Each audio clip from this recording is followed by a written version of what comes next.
To fix Windows 11 Bluetooth paired but not connected, click on Start and open Settings.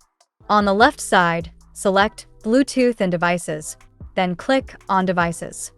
Find the Bluetooth device that's causing the problem. Click on it and select Remove Device.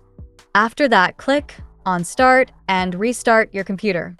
Once Windows boots up again, pair your Bluetooth device one more time and check if it connects properly. If the problem is still there, click on Search, type Services and select Run as Administrator.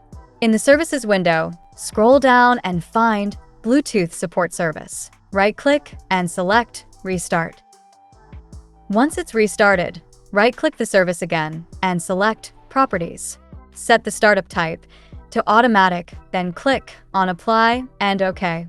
Now try connecting your Bluetooth device again and check if the issue is resolved. If you still need help, leave a comment below or contact us on our Instagram or Facebook page.